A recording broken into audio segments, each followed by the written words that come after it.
Hey, good morning. We are continuing our study of the book of Matthew. We are in chapter 9, beginning at verse 18, taking it to the end of the chapter, verse 38. Now, as we pick up at verse 18, Jesus has just finished calling Matthew. He has made a couple of declarations, and now he starts into a ministry of healing.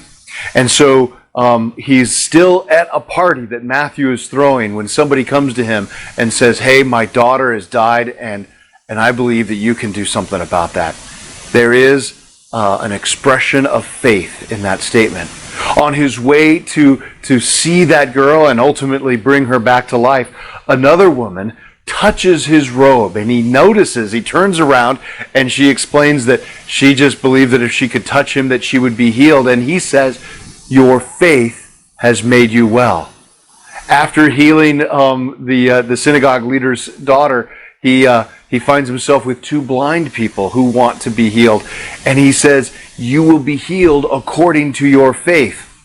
So the question might be, as we're reading these passages, is faith the secret ingredient to healing? Is it somehow magical? No. Jesus is the one who does the healing. But it is by faith that we let Jesus into our lives. And let's just think about that for a minute. When we have things that we're struggling with, we might flounder around on our own, but when we finally give up and let Jesus in and trust in Him, that's when God can do what God does and heal and restore us. When we get into the very last set of verses in this chapter, Jesus, it says, is going from town to village, preaching the good news and healing people. And at verse 36, Matthew writes this: "When he saw the crowds, he had compassion on them because they were confused and helpless, like sheep without a shepherd." Some translations will say that they were wounded and exhausted. And think about that for a minute. If we're trying to solve all of our own problems, we will eventually be wounded and ultimately exhausted. When we're young, we think we can solve all of our own problems, and we think that we have all the right answers. But it's not until you've been beaten down by circumstance and you realize that you don't have it within you that suddenly you realize the value of faith. And faith is nothing more than letting Jesus in. At verse 37, Jesus goes on to say this.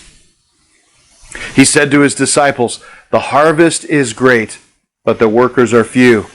So pray to the Lord who is in charge of the harvest. Ask Him to send more workers into His fields."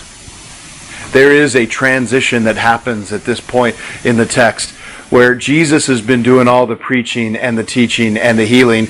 But now, as we move into chapter 10, Jesus begins to call the disciples to action, to send them out to be His representatives, to be a part of healing those who are wounded and exhausted. And that is the call for us. If you have experienced God's grace by putting your faith in Him, trusting Him to transform your lives, then you are called to share that with others. Let's face it, there are a whole lot of wounded and exhausted people in the world.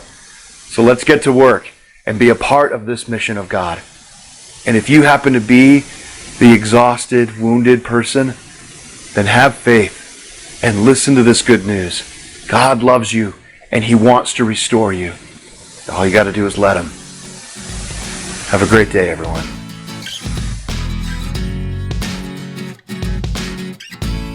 If these devotional videos are helpful to you, subscribe to our channel and click the notification button so you know when we post a new video. And of course, please share them with others.